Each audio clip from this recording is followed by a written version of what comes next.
Hello नमस्ते प्यारे विद्यार्थियों और प्यारे दोस्तों, आप सभी का स्वागत है me and my to class के अंतर्गत। और यहाँ पर बात कर रहे हैं स्टूडेंट का काफ़ी यानी मोस्ट ऑफ कमेंट आ रहे थे कि सर एक हेल्पफुल क्लास लीजिए स्किल कोर्स में, जहाँ कम्युनिकेशन स्किल जो है हमने स्किल कोर्स सेलेक्ट किया है ऐसे कह रहे स्टूडेंट।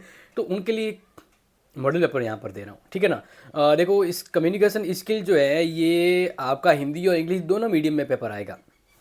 मतलब आपका जैसा मीडियम है उस अकॉर्डिंग, अगर आप हिंदी मीडियम के हैं तो आप हिंदी में लिखेंगे और इंग्लिश मीडियम के हैं तो इंग्लिश में लिखेंगे। लेकिन यहाँ पर मोस्ट ऑफ ये कम्युनिकेशन स्किल जो है वो इंग्लिश वालों ने ही लिया है, इंग्लिश मीडियम वालों ने। तो यहाँ पर उसी को फॉलो करते हुए एक मॉडल पेपर है जो यहाँ पर दे रहा हूँ। और बाकी हाँ, आपको ये प्रश्न दे रहा हूँ, अगर हिंदी मीडियम वाले हैं तो इस प्रश्न को नोट कर लीजिए, या ये जो मैं पढ़ा रहा हूँ इसको आप स्क्रीनशॉट लेकर इसका ट्रांसलेट कर लीजिएगा गूगल पे जाके, तो आपको मिल जाएगा, ठीक है ना। यानी अगर आपको पढ़ना ही है तो अगर अच्छे से तैयारी करनी ही है तो ये हेल्पफुल मॉडल पेपर आपके काम आएगा। अब इसको आप ट्रांसलेट करके अपने यूज़ कर सकते हैं। क्लियर? बिल्कुल, मैं आपको मौका दूंगा साथ साथ में स्क्रीनशॉट के तौर पर भी। देखिए, वैसे ही ध्यान रखना, कम्युनिकेशन स्किल जो है ये 2 घंटे का पेपर होने वाला है। अगर आपके 5 यूनिट हैं तो ये 3 यूनिट में कन्वर्ट किया जाएगा, ठीक है ना। तो अ खंड में तो 10 प्रश्न आएंगे और ब खंड में जो बड़े प्रश्न हैं 5, उसमें से 3 करने पर क्वेश्चन 20 नंबर का होगा। ये पैटर्न अब रहने वाला है, पहले जो था वो अलग था और अभी चेंज हो गया। क्लियर? देखिए, यानी यहाँ पर स्किल कोर्स की बात करें तो ये है communication communication skill course. Clear?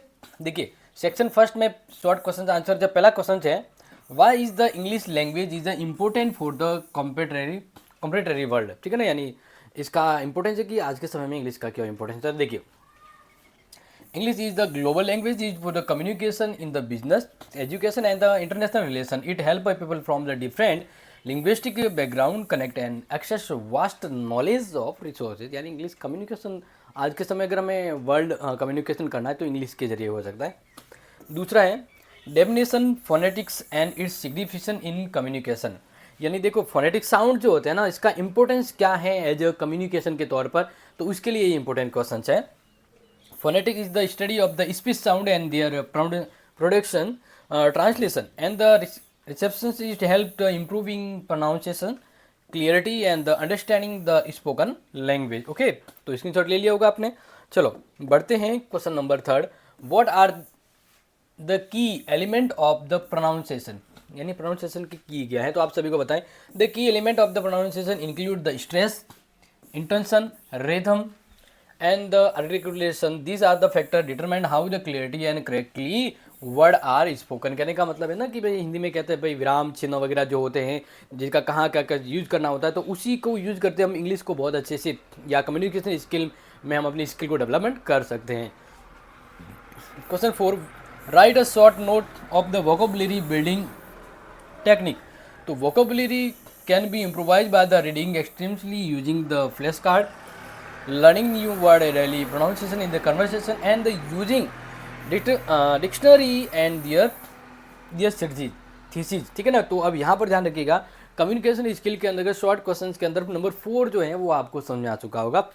5th है, what is the one word substitutable, give 2 example. One word यानी वन वर्ड होता है ना, एक वर्ड जिसमें पूरा उसका लाइन अर्थ निकलता है। जैसे a one word suitable replaces a phrase with a single word.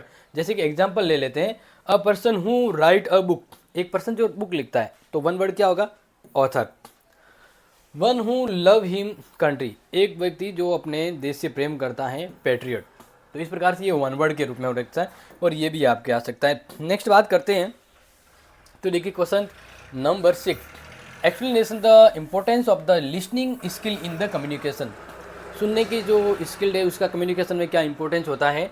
तो learning skill help the understanding message and accurately reducing the misunderstanding and building relationships and improving problem solving ability. यानी communication skill के अंतर्गत आप अगर listening power बढ़िया है तो ये प्रॉब्लम को ओवरकम करता है। क्लियर? आगे 7, right are the common barrier to affective listening. तो देखिए, some barriers include the distraction, lack of the contradiction, yes contraction and the emotionally basis. Next है procrastinations and the environmental noise. Question number 8 है, differentiate between the verbal and non verbal communication. Next जो important question, देखो ध्यान रखना, ये आपको, मुझे पता है कम्युनिकेशन का आपके पास कोई सोर्स नहीं है, यही वो सोर्स है जहाँ आपको पढ़ना है। तो अगर हिंदी मीडियम के हैं तो ट्रांसलेट कर लीजिएगा आप, वैसे तो एक्स्ट्रा है, इस चीज़ को समझ सकते हैं। तो देखिए, verbal communication use for spoken and written word use to convey message.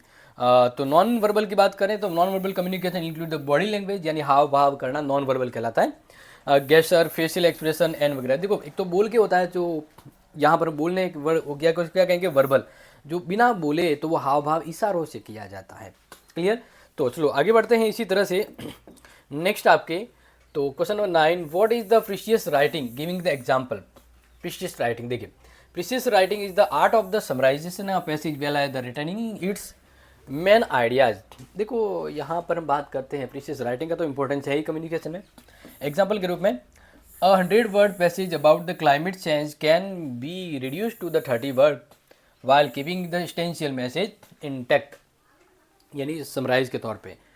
आगे क्वेश्चन नंबर 10 खंड अ के अंतर्गत आपके शॉर्ट में, how can one expand an idea for effective in the writing, writing के तौर पर कम्युनिकेशन का ये मोस्ट ऑफ मॉडल पेपर, इसमें नंबर 10 जो है, an idea can be expanded using the example, fact and explanation, compression, quantitation and the logical reasoning.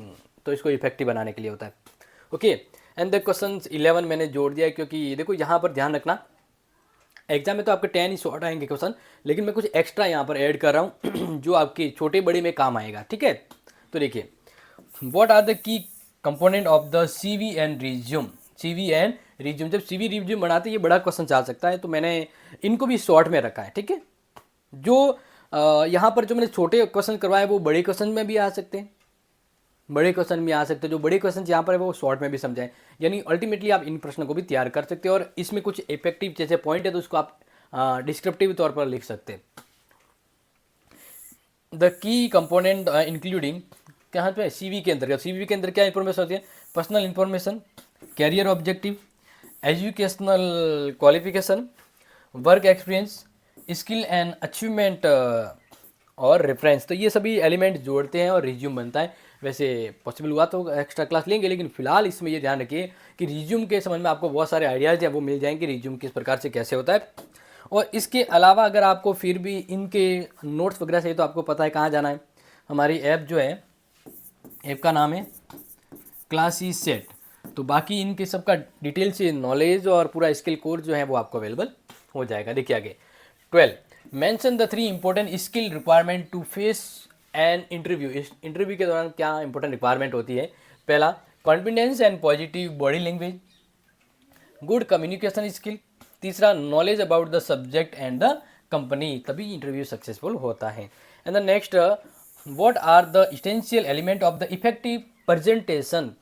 तो देखिए, clear and textual content, engaging visual, interaction with the audience, and next है confidential delivery, and the next proper time management. तो ये वो effective हैं जो element अपने presentation को बेहतर बनाते हैं। नेक्स्ट है explain the significance of the group of the discussion in the communication. Okay, तो इंपॉर्टेंस क्या है ग्रुप डिस्कशन का, तो नोट कर लीजिएगा कि group discussion help the improving critical thinking, team work and leadership skill and the confidence. They allow to individual to express options and the learn from the other. फिर यहाँ पे question number 15 जो मैंने यहीं पे ऐड कर दिया है, what is the extempore speech, what is the extempore speech, तो नोट कर लेना, and how can one proper for it. तो अब इसका आंसर नोट कर लीजिएगा, extempore speech is the importance speech give the without priority preparation, यानी अचानक जो है ना स्टैंडिंग कॉमेडी कैसे होते होते अचानक बिना प्रिपरेशन के आप प्रेजेंटेशन कर पाओ, तो वो तरीका ही है।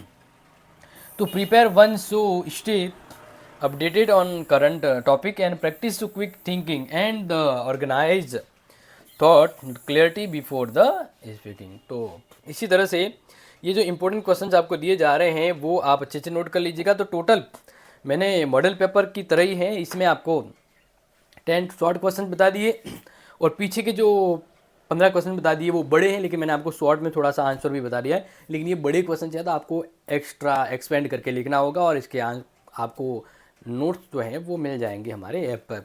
बाकी ये काफ़ी स्टूडेंट की डिमांड थी, तो प्लीज़ इसको शेयर जरूर करें। Thank you so much, love you guys, जय हिंद, जय भारत।